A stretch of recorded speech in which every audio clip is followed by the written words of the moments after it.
Hello everyone and welcome to this week's Information Study 752 Outreach Lecture, Researcher Needs.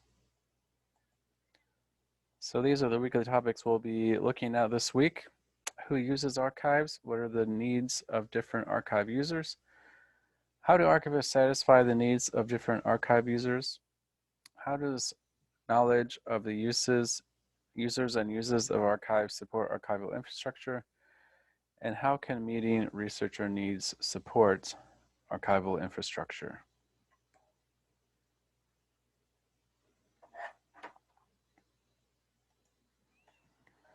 Okay, so we'll start by talking fairly generally about archival researchers. So Conway identifies archival researchers or archival users as people who visit repositories or use items from archives. And they can be people who are exterior to the archives. They may never actually set foot in the archives.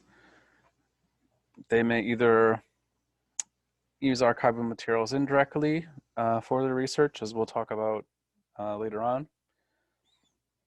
And quite frequently, they are archivists themselves, which is something that we talked about when we discussed reference. Oftentimes, as archivists are assisting researchers to meet their researcher needs, the archivist is placed in the role of doing at least some preliminary research for a researcher and attempting to use the different tools that the archive has to locate information in order to meet the needs of a particular researcher.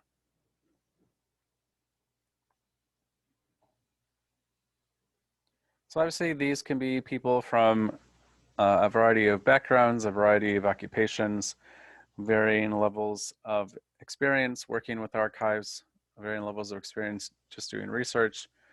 And we'll talk more about how that can impact their needs as researchers later on in this lecture.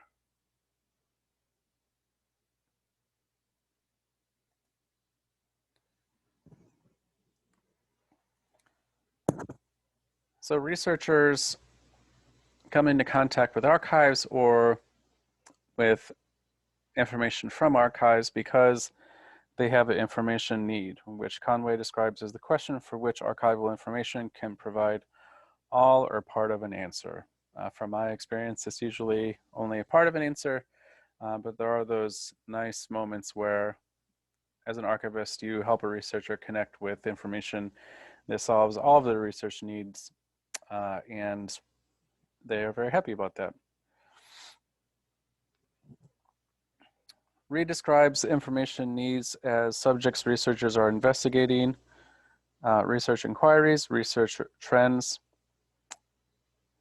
and of course, the archivist seeks to provide information sources needed to meet them through the reference interview process that we discussed earlier on in this course and just through a general consultation with the researcher. He states that a researcher's information need is met by understanding the researcher's purpose, use, questions, experience, preparation, and constraints. And ideally, the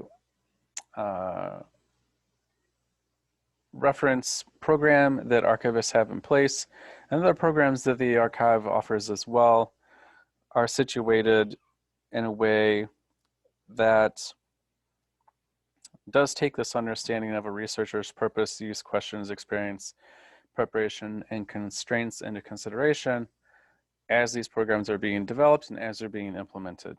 And as we'll discuss later on, a key part of allowing that to happen is knowing information about researchers, knowing, generally speaking, the purpose of researchers who come to your archive, the uses that they make of your collections, the questions that they tend to ask, and so on.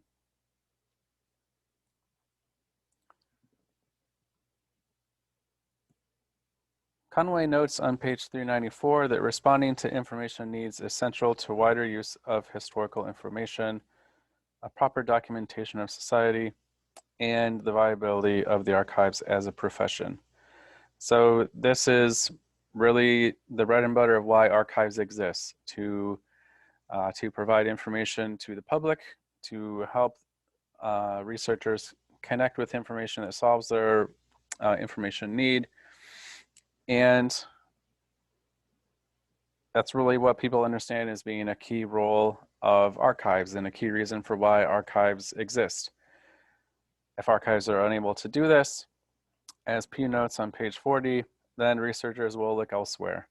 And if researchers look elsewhere and they aren't thinking of using archives or considering using archives during their information seeking behavior, which is something that we'll talk about later on in this course, then why do archives exist? Why would someone support archives if they aren't being used? Because an archives for a particular reason, whether it be a lack of infrastructure, whether it be an inability to understand researchers and develop programs that meet researcher needs, why would you support a department or an organization that really isn't fulfilling its mission? So meeting these information needs is really a core aspect of archival existence and the argument that archives make for continued support by the public, by donors, and most importantly, by the stakeholders within an institution that determine the amount of resources that archives have to carry out their activities.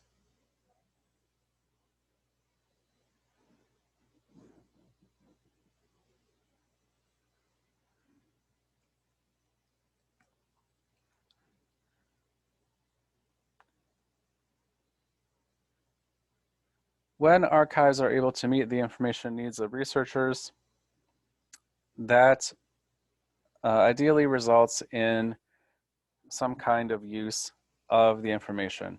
It may be the case that an archivist provides information to a researcher and the researcher says, okay, well, it turns out this really isn't what I was looking for, so there may not be any sort of greater use that extends from that reference interaction. Obviously, you don't want that to happen because that's kind of a waste of your time and a waste of the researcher's time, which is why it's really important that archivists work during the reference interview process to make sure that a researcher's information need is thought out and articulated and supported by the archivist, so that at the end of the day there is some tangible piece of information that researchers can use for whatever need that they might have for information.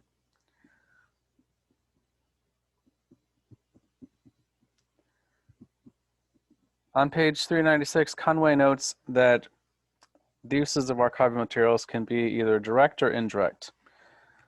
So an example of direct use would be someone in a repository or interacting with an archivist via email or even through online collections, and using that information to solve whatever information need that they have, whether it be searching for information for a paper they're writing, for a documentary they're making, for genealogical research that they're doing, and that would be an example of a direct use.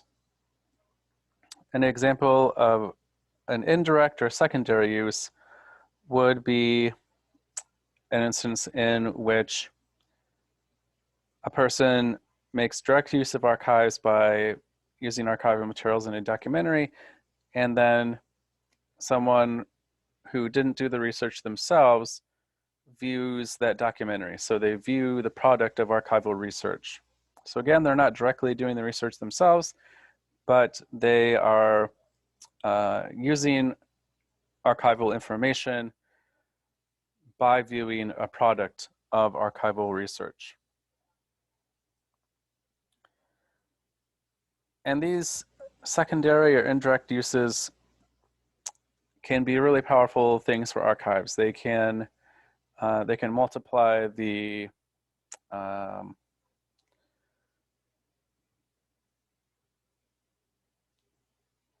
the scope of society that archival information can reach in a way that direct uses may not.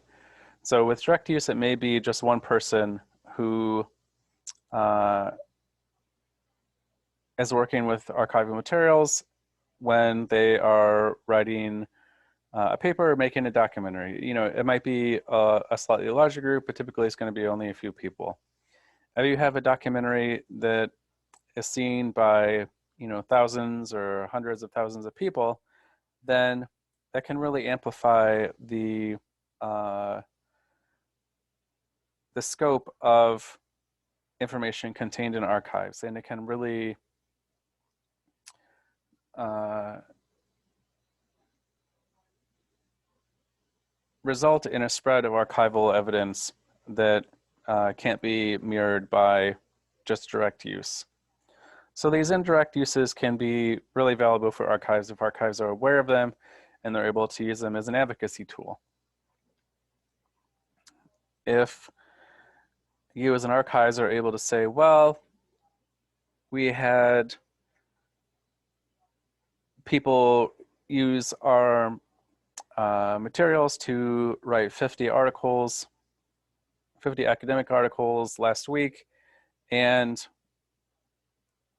the circulation for those journals, you know, averages 50,000 readers a month, then you can start to paint a picture of how widely the information contained in your archives is spreading, and you can make the argument that this demonstrates the value of archival materials because A, they're being used in the first place, and B, they are being interacted with and used by people, you know, all around the country or all around the globe.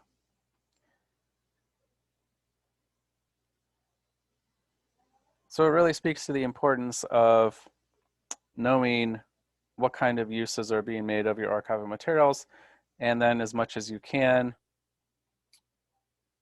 translating those uses into outreach and advocacy points that you can be sure to mention to potential donors, to stakeholders, and to the public as well when it comes time for the archives to state its case for why it deserves support. Don't get me wrong, direct uses are great as well, and they're vital for these indirect uses to take place, but you know, one certainly is capable of capturing the imagination and the fancy of stakeholders perhaps more than another.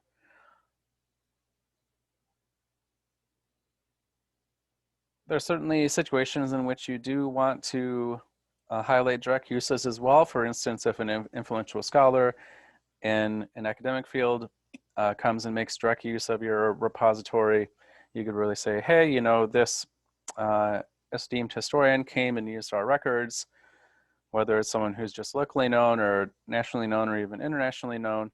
And we feel that that really reflects well on the value of our materials, that this person who, you know, knows a lot about this topic and he found enough value in our materials to want to come and research at our archives. Or if someone that's important to your director came and made use of your archives materials, maybe like their golfing buddy or, you know, someone that they have a personal relationship with. You know, those can be direct uses that can certainly be marketable and highlight the value of your archives as well, but perhaps not to the degree, at least typically speaking, that indirect uses can.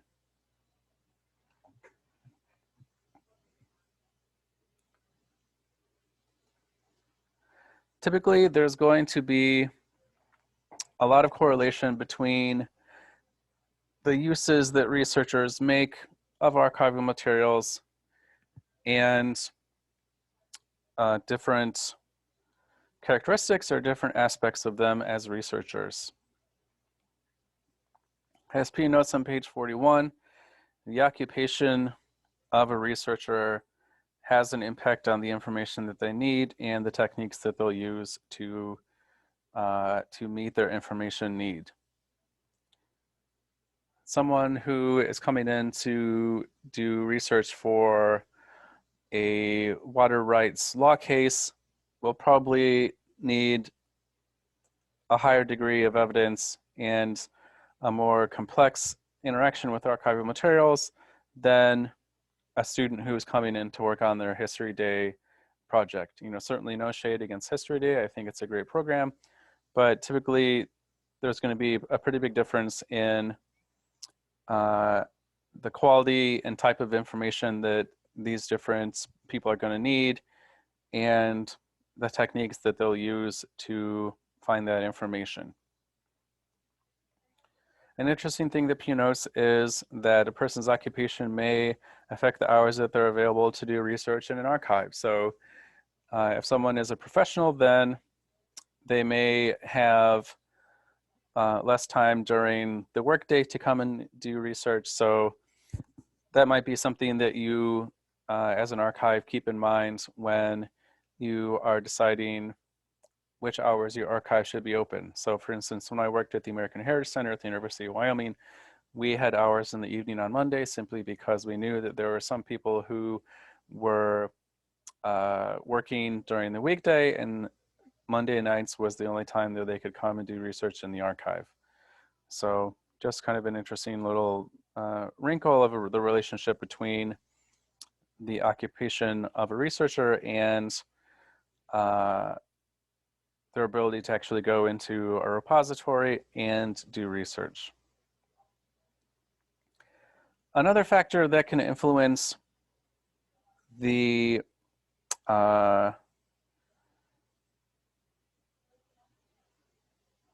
way in which researchers find information and the need that they have when they are attempting to find information can be something that I touched on, is the intended use. So there's a lot of correlation between occupation and intended use, assuming that the intended use that a person is making is related to their occupation. It might not necessarily be that that's true, but I think that you could state that it is going to be true a lot of the time, unless someone is just doing genealogical research or research just for fun or personal interest. So again, if an intended use is much more formal than other intended uses, then that will influence the researcher needs when a researcher is working within archives. Again, it may result in a desire and a need for more complex and evidential information, and it can be contingent upon the archive to provide that information to a researcher.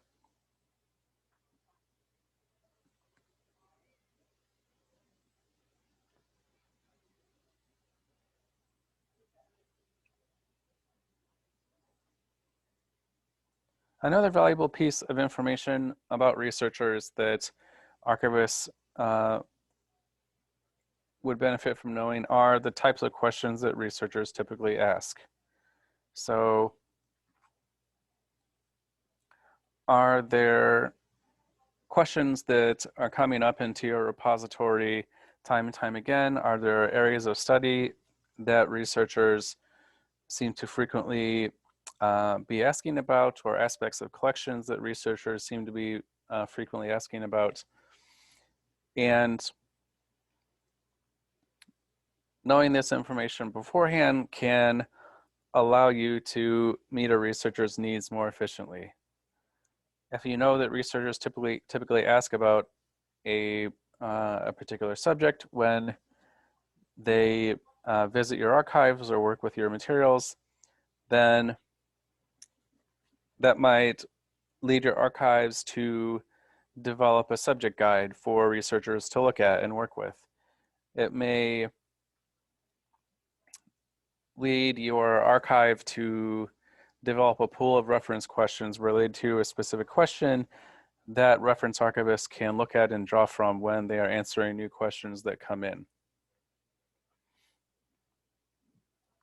So just having an idea of what researchers are typically looking for at your archives can go a long way towards an archive improving its ability to meet the information needs of researchers in a more efficient and hopefully comprehensive fashion.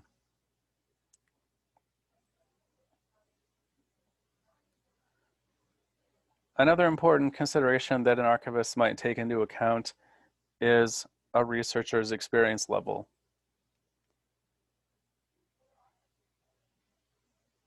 And this can have a big impact on the needs that a researcher might have when they come into a repository, although maybe not in the way that you might expect. So if a researcher comes in and they have very little experience doing research or working with archives, then there may be more of a need for you to kind of show them the basics of how to do research, how to use catalogs and other systems to find information that they're looking for. You may have to give them more of an orientation of just how to behave in archives. For instance, when I was at the American Heritage Center, we always had people who wanted to like stand on the desk to take pictures, and I was like, no, you can't stand on the desk. So it just might be more labor-intensive time getting them orientated and setting them up to begin doing research on their own. Advanced researchers or more experienced researchers may not need that sort of baseline orientation towards archives, but they may have a use of information which is more formal and requires a more complex and developed set of information that they need to work with for whatever project they're working on. And so this can take more time to meet that information need as well.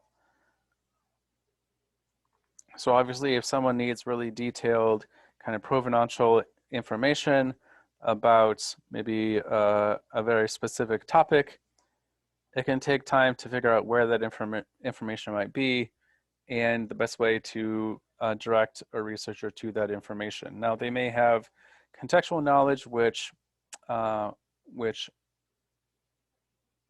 helps them and helps you figure out where that information might be. But it can still take some time to figure out exactly where the information that they're looking for may exist. So although you're providing researchers with different information, it may take just as much time as with a new researcher who has never worked in archives before or may have very limited experience working with in archives and may even have an intended use that is fairly informal. I've discovered that the sweet spot is the researcher who more or less knows what they're doing, but they're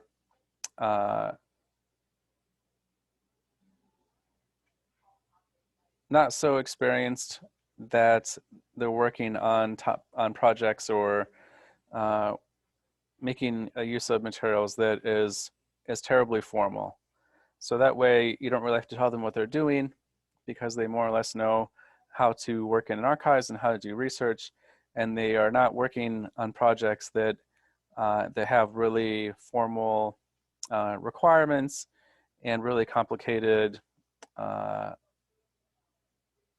arguments or points that it can take a long time to help a researcher develop.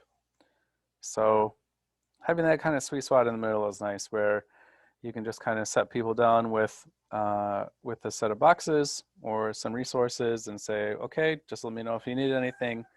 And they're more or less capable of developing the argument on their own.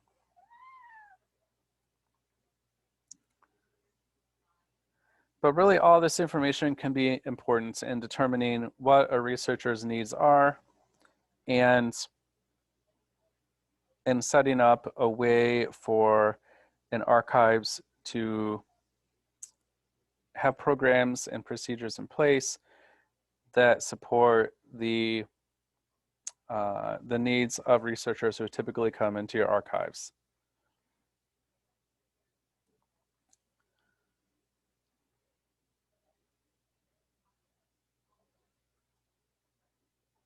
The answers to these questions might impact the arcs that an archivist uses when working with researchers as well, which is something that I touched on when we talked about our introduction to researcher services.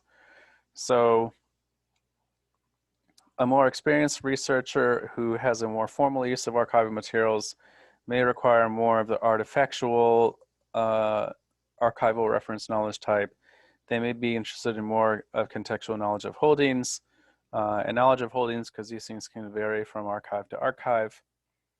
But they probably already have a pretty good idea about how to use access systems at different archives like online catalogs or finding aids. They're probably experienced enough to check the hours of when an archive is open. They probably have a pretty good idea of how to do research, and they may well have a pretty well-developed domain knowledge of the area that they're working with. Researchers who don't have much experience and who may be using materials for a pretty informal purpose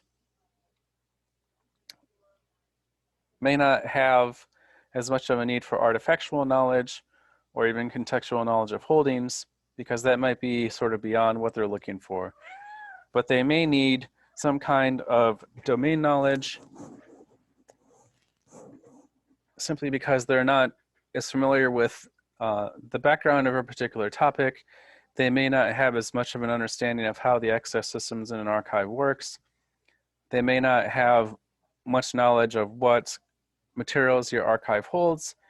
And so you may have to focus on providing these types of archival reference knowledge to them instead of ones that you would provide to a more experienced researcher working on a more formal, complex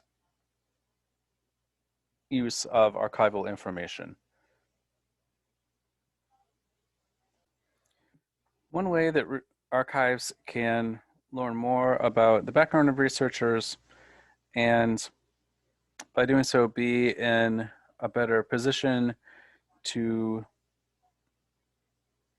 develop programs and other services that support researchers meeting their information needs, is by doing a researcher study, which is what the Rhee and Conway articles for this week discuss. So Rhee describes researcher studies as focusing on all researchers using an archives or a specific group. The focus could be on the identity of users, their information needs, their information seeking behaviors, which again we'll talk about later on in this course, the effective orientation sessions, and the use of collections and access tools in specific institutional settings. So these studies are just generally designed to find out how well current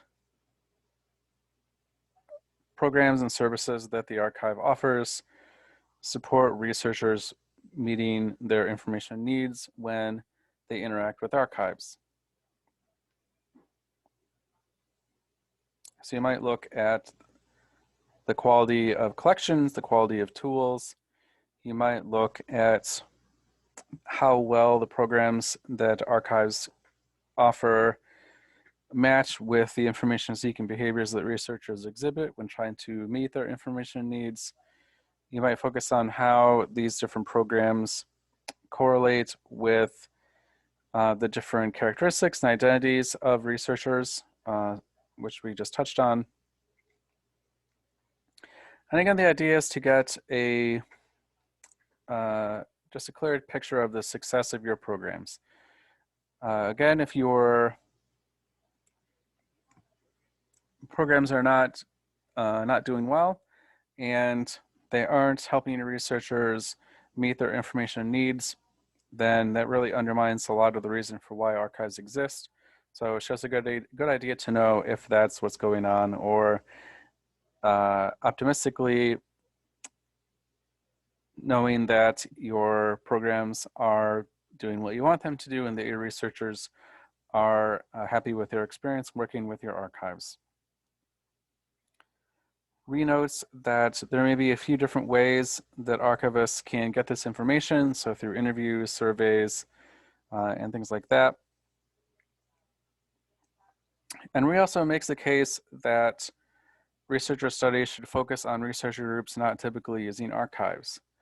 So not just looking at who has used or who is using archives, but also attempting to branch out and to get more of an idea of why people are not using archives. So why don't you have genealogists coming to use your great genealogy resources?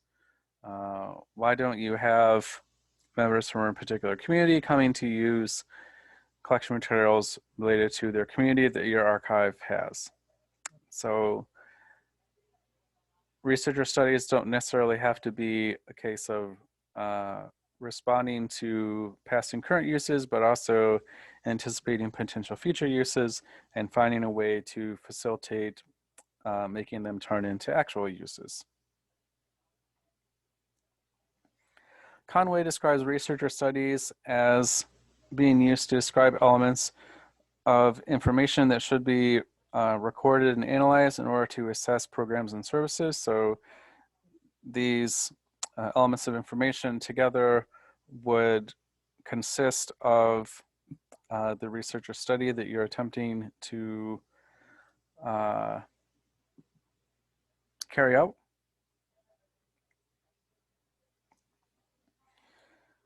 And P notes that they seek to understand how researchers search for information. So again, getting an idea of what their needs are and how they go about finding the information that they're looking for. So as I've touched on, there can be a lot of benefits for engaging in researcher studies. Conway argues that the information gathered in user or researcher studies provides essential raw data to help administrators evaluate reference programs, descriptive practices, outreach activities, processing priorities, and other programs traditionally considered beyond the domain of the reference room. So we talked last week about the connection, or earlier on in the course, about the connection between reference services and finding aids / arrangement and description. If a researcher is trying to use a collection that hasn't been adequately described, then that can result in it taking more time and more effort for the researcher, whether it's an archivist or someone from the general public, finding the information that they're using for and using that information to meet their researcher need. A researcher study might say, we need to describe these collections more thoroughly because as they currently stand, they're just not meeting the needs and expectations of the people coming in to use our archives, or we don't feel like they would meet the needs of people who may potentially use our archive in the future. You could even look at extending researcher studies into appraisal. So what kinds of collections do researchers wish the archives have but don't? And use that as a way to guide appraisal decisions in the future. So while researcher studies might be most readily addressed to reference, there's certainly a lot of room to extend information gathered in researcher studies to other aspects of what archives do as well.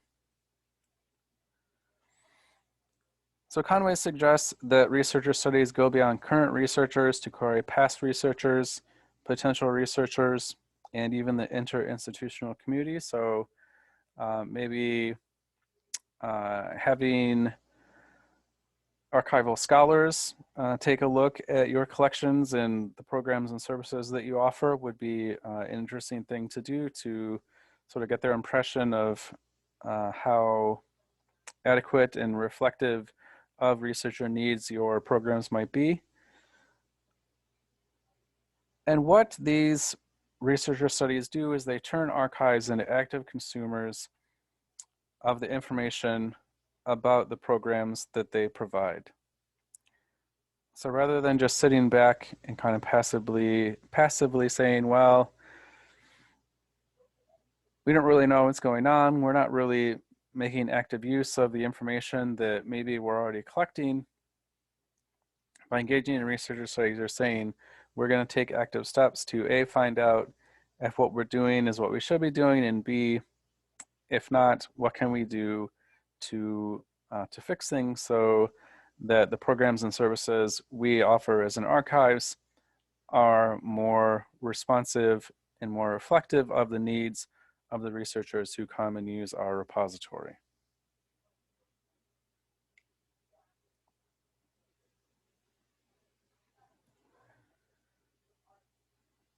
And engaging in researcher surveys is much more reflective of this researcher services orientation that we talked about earlier on in this course.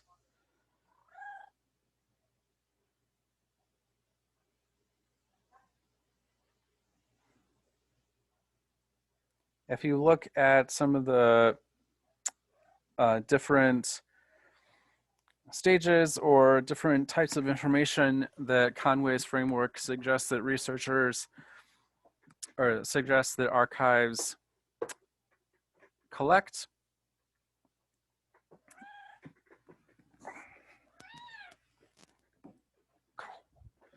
then you can see how collecting this information would turn archives into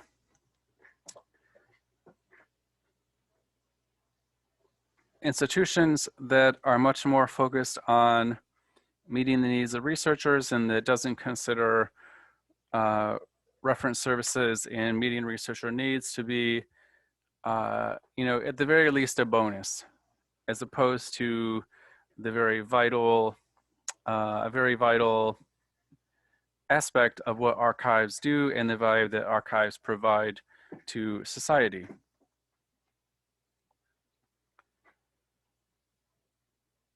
So getting this information allows archives to operate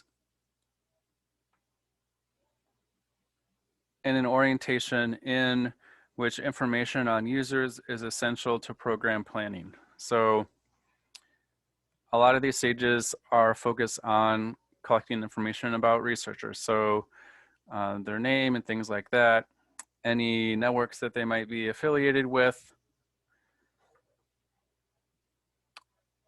the experience of the researcher, any previous work that they've done working on their problem, just their overall knowledge of archival resources or services within the repository. So having this type of information and incorporating it into program planning is a very researcher services focused orientation to have.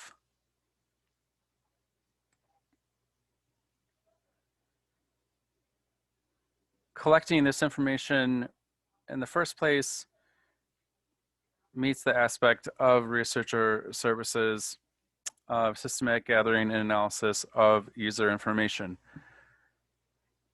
So the Conway article notes that you're not going to collect all this information for every single researcher. So you would just collect information in the first 3 stages for most or all researchers, and then in certain circumstances, you would follow up for more of the survey and experiment information from a selected group of researchers.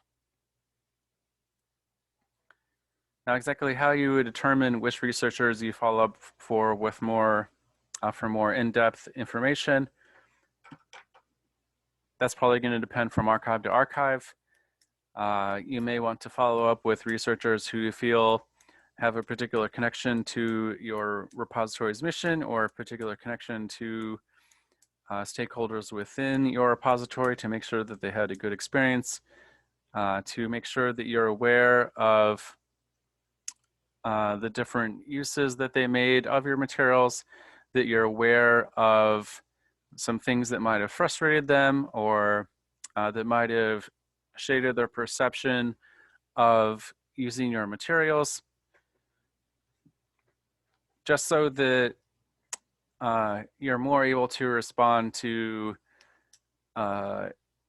individuals whose opinion may have more influence on the future success of your archives as opposed to a student who is coming in to do a student project and you may never see or hear from them again.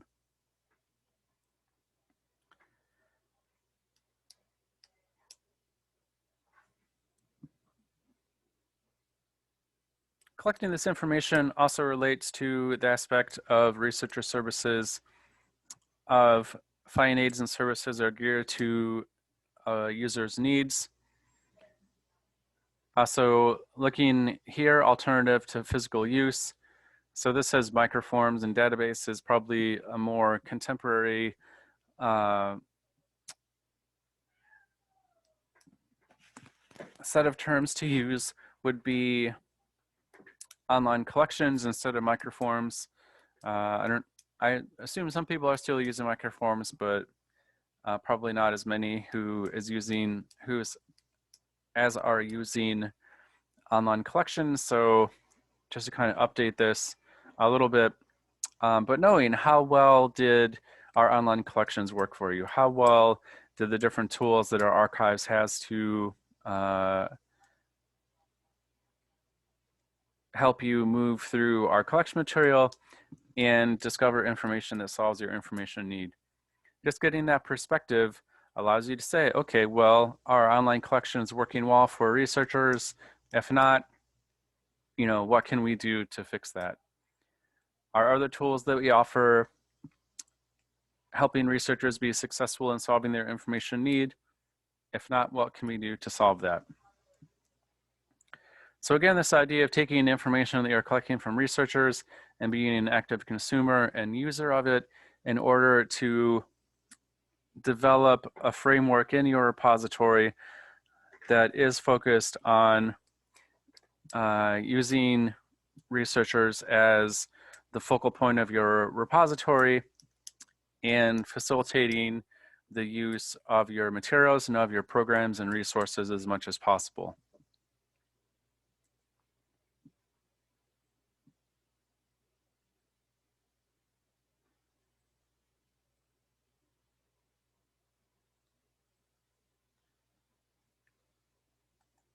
Another thing, in addition to carrying out and implementing researcher studies that can support researcher needs and archives, is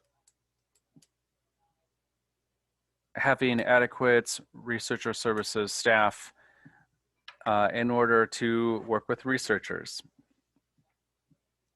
In Chapter 9 of the Pew book offers some different examples of models that different archives might employ when providing reference staff to work with researchers. So she talks about the curatorial model, the rotating model, and the functional model. So the curatorial model is one in which there are different experts in different areas or different departments, and they are the ones that a researcher would be connected with in order to solve their information need. So it's not going to be just one sort of core set of reference archivists that work with all researchers, but it's really going to depend on the department and the area of information that the researcher is researching. Pew argues that, among other detractors, this can result in a fragmented experience. If a researcher has an information need that might cover a few different areas or aspects of an organization or a few different subjects, then they might get passed from archivist to archivist, and it may be difficult for there to be good sort of follow through and connectivity between the different interactions that a researcher might have. And this can result in it being more difficult for them to be connected with resources that meet their information need. There might be gaps that different people working on a request might not think to fill. They might assume that someone else already talked to someone about something, or that someone else mentioned a resource to the researcher, when in fact that may not be true. Another model that Pew talks about is the rotating model, in which there's sort of a rotating cast of archivists who work with researchers, as opposed to being just one sort of core or set collection of reference archivists. This can be really flexible, and it can result in the researchers interacting with archivists who process the records that they are researching, or have processed collections and areas related to the field that the researcher has an information need in. And that can be really helpful. When I was at the HC, I did reference work, but I also processed collections. And when a researcher was looking for information from a collection that I processed, it was really helpful for me, because I was like, okay, well, I know exactly what this information is. I know where it's at because I processed the collection. I'm just overall familiar with this particular collection. However, if researchers see different faces in the reading room every time they come in, because there is this kind of rotation in and out of reference, then it may be difficult for them to develop a relationship with reference archivists, and it may result in more of a lack of rapport between the reference archivists and researchers, because you're not sort of seeing or interacting with the same person every time. That's maybe not too much of a concern, because typically what I found is that once I started working with a patron, they would email me or follow up with me, no matter who happened to be on the reference desk. So I don't think this rotating model is actually too bad. You know, there are maybe some detractors to it, but I think that this is a pretty serviceable model with a lot of benefits. I would imagine it's one that's fairly common in archives as well. The reference model that Pew seems to prefer is the functional model, in which reference services is a separate function. She argues that it's beneficial because reference staff can advocate for researchers in archive planning, and there are consistent presence, you know, on the reference room desk, or however researchers interact with archivists when they have an information need. There are some detractors. If reference staff haven't processed collections, then they may not have this more ingrained knowledge of the collection, or even in a domain area. If they haven't done a lot of reference work in a domain area, there may be an archivist who has processed a lot of collections in that domain area that may have a lot of background knowledge, but because they're never sort of rotated into the reference desk, you know, they're not able to interact with researchers and share that knowledge. There are certainly a lot of benefits to this this model. So as Pew notes, you do have people who are just focused on reference, and they're really connected and tied into the different resources that reference needs.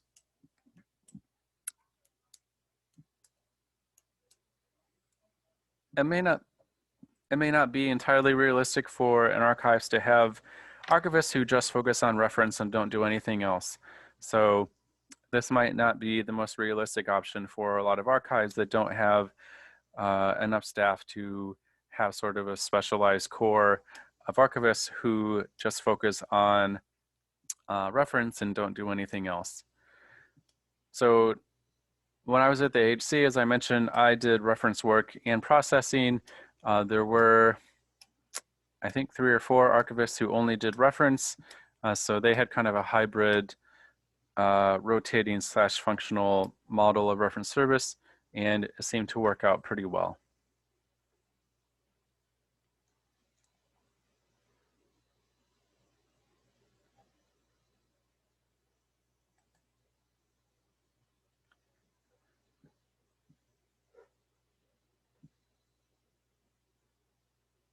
So you can see some overlaps between these types of reference staffing models and the difference between research services and reference services. So when I think of the curatorial staffing model, I think of one in which reference is just kind of an afterthought, and it's sort of spread among a few different departments, and it's not really considered a priority.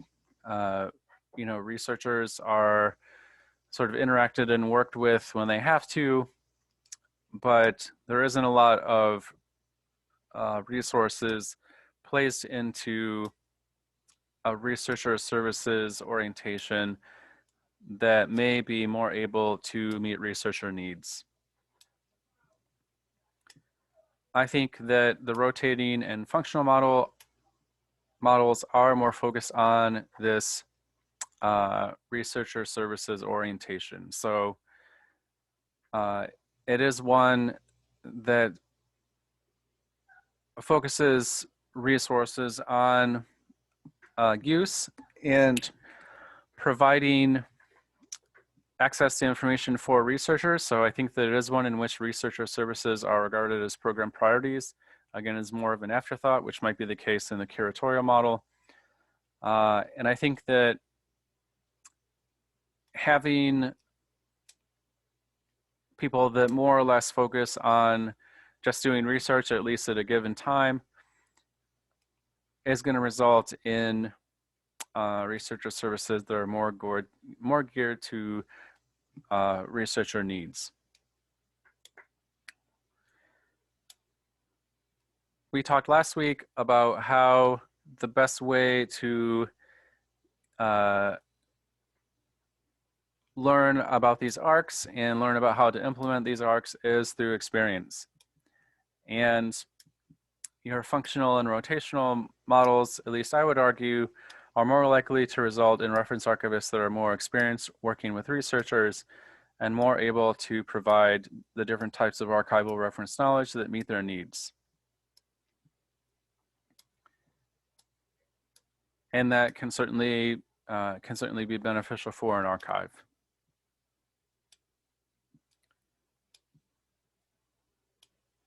To connect ARCs with researcher studies, the more you understand of what your researchers are looking for and how they go about finding the information that they're finding, the more you're able to know which types of archival reference knowledge are going to be useful for the researchers that are coming into your repository. So if you know that you have a bunch of researchers coming into your repository fairly regularly that don't have a lot of experience, then it's probably going to be beneficial for your archives to focus on learning more about how to help researchers do research, since there may not be a lot of research experience among the archivists coming into your reading room or asking you for help finding information. There may not be a lot of domain knowledge about areas or topics that your archive has holdings in. There may not be a lot of understanding about how to use access systems. So these might be good areas to start focusing on if you're thinking, well, which types of archival reference knowledge should I really focus on as an archivist so that I'm more able to meet the needs of my researchers. So the more information you get by doing researcher surveys, the more ability you have to implement that information to have a greater understanding of the different types of archival reference knowledge that are more likely to be valuable to you when working with researchers to help them find the information that they're looking for.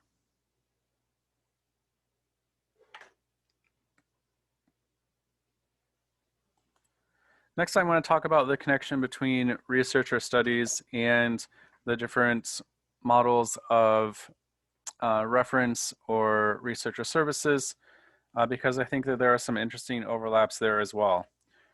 So one that I like to talk about is organizational culture. The Pew or the Ree article talks about collecting reference data for researcher study support. So almost using reference data as a precursor to a researcher study, so you get information about who your researchers are, where they're coming from, what their intended use is, what collections they've looked at, and so on. So this data can be a great source of information that, again, you can use to evaluate your researcher services and try and determine how well you're meeting your researcher needs.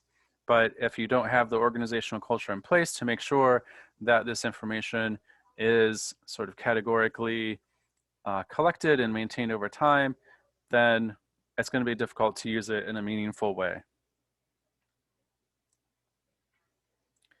Pew talks about how planning, policies, and procedures are helpful for researcher services that meet a researcher's needs.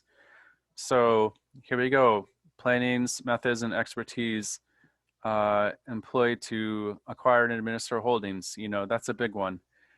Just having the policies and expertise in place to actually make the holdings in your repository useful for researchers. You can have the greatest holdings in the world, but if you don't really have policies and methods and expertise in place to translate that into researcher access and researcher use, then they're not doing you a whole lot of good.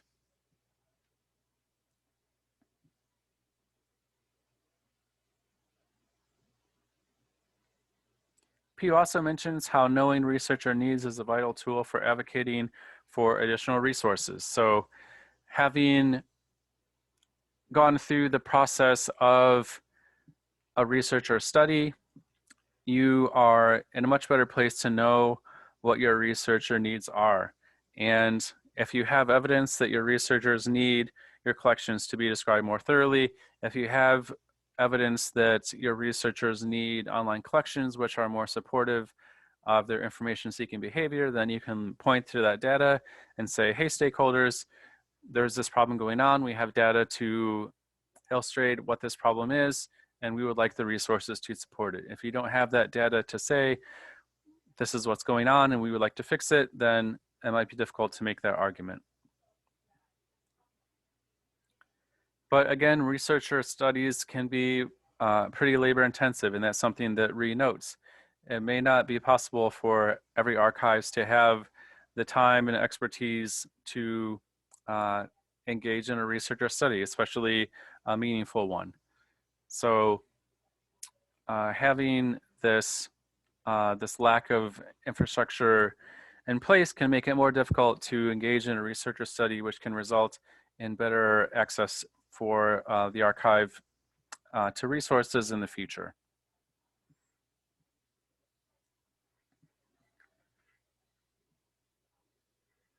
But again, there are definitely benefits to doing a researcher study. If you don't do a researcher study and you don't realize that your archives is throwing good money after bad and continuing to invest in programs and resources that don't meet the needs of researchers, then that's going to be very damaging to your infrastructure in the long run, because you're going to be wasting resources that you don't have to waste.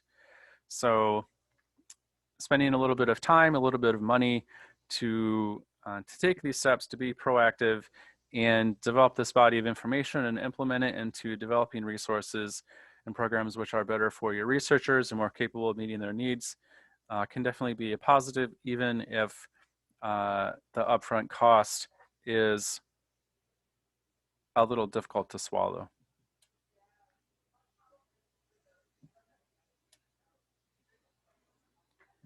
we talked about the different types of reference staffing models.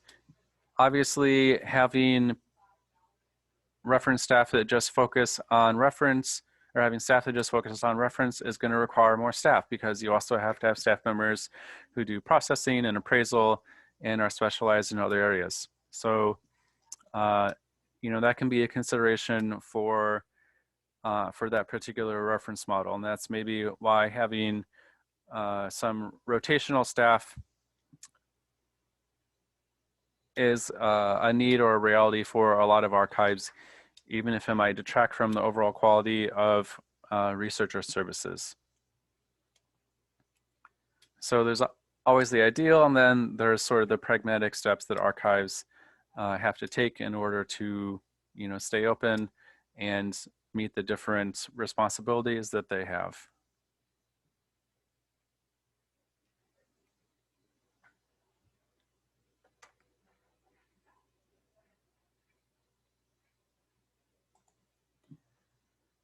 So at the end of the day, archives are a helping hand. They are resources that help people with an information need take that information need and translate it into a query, and hopefully the archive is able to take that query and help the researcher locate information that they can use for whatever purpose they have. And engaging in things like a researcher study and surveying who your researchers are and what they're looking for and what they want and how well your services are meeting their needs can go a long way towards making that happen, as can providing adequate researcher services staff to support your researchers through this process of solving their information need. Again, both of these things can be very resource and infrastructure intensive, but at the end of the day, archives are, for the most part, in the business of helping people and connecting people with information. And so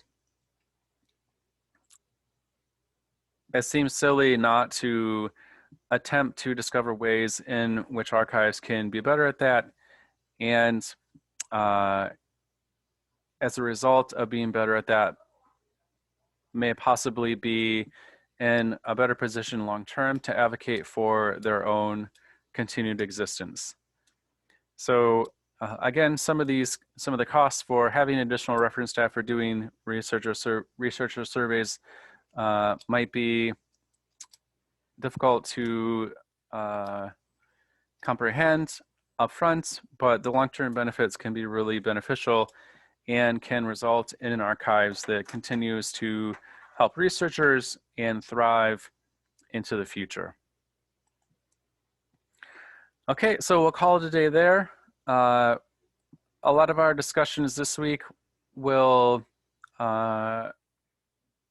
be delved into a little bit further when we talk about information-seeking behavior by researchers, and we'll talk about ways in which are different types of information-seeking behavior that researchers engage in, and how archives can learn about those and incorporate those into the programs that they offer. So this is kind of a part one of two.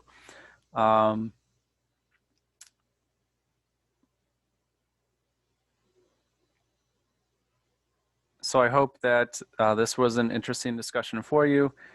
It's interesting to look at the different types of information that Conway suggests researchers or suggests archivists collect about researchers, and try and think about how that can help archives improve the resources that they offer and improve the job that they do on a day-to-day basis. So we'll go ahead and call it a day there. Please let me know if you have any questions, and as always, take care.